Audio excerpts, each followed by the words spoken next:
was quite a birthday weekend, wasn't it, for Her Majesty? Say that again. Yeah, and for those lucky enough to be at the myriad of events staged to honour the Queen, getting the dress code right, well, it's vital.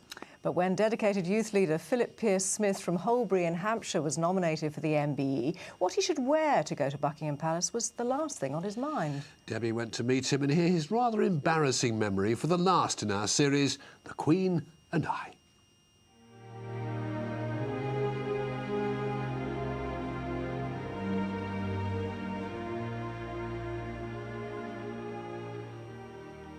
Philip Pearce-Smith still blushes at the thought of when he got dressed the day of his MBE and out of habit put his uniform on, short-sleeved shirt and cap. It never crossed his mind anything was amiss until he arrived at the palace that day and found everyone else in morning suits. When I went into the sort of waiting room with all the other people, and several, were sort of looking at me, what's he doing here? Hasn't he any dress sense? How was everybody else dressed then? Most of them were either in full dress uniform, everything from feathers on the top of the hat and things and morning coats and that. And there was this little scruffy individual in a shirt. Do you still blush when you think about it? I do, yeah.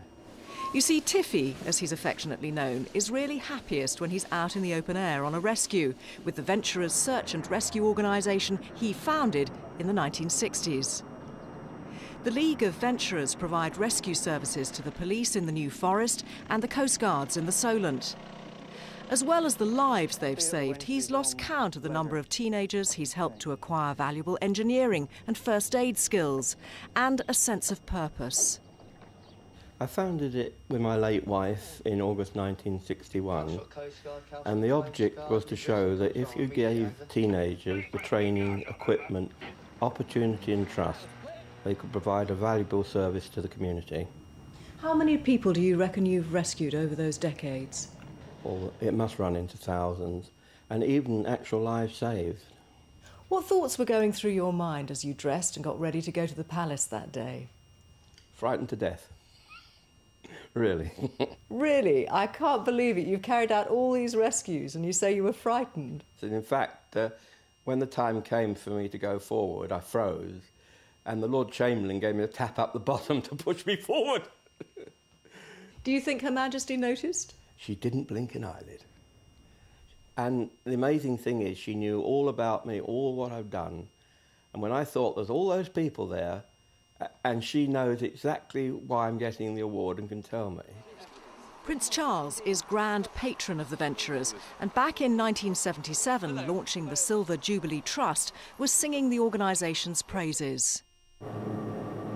The League of Venturers Land and Sea Rescue Service, of which I am Grand Patron, began 10 years ago. It operates in the Solent and New Forest areas and involves volunteers between the ages of 11 and 21.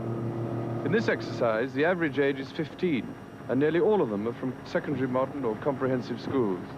And funnily enough, the majority come from what's known as the notorious housing estates. And really, when they come to us, they're good as gold. I did ask one youngster, why did you join the Venturers? He said, well, it keeps me out of trouble, and when I'm down in the Venturers, I'm somebody. And that's the point, somebody. That's what really matters to Tiffy, as proud as he is of the MBE that he wore for our benefit with great modesty. For he lives and breathes the organisation he started, which both saves lives, transforms those who serve within it. We had 189 rescues last year and we saved 9 lives. It's this sort of work which the Queen has sought to acknowledge throughout her reign. When you look back over her public life, what do you think? She's a marvellous lady. She's the real ambassador of Britain, and I hope she'll go on forever.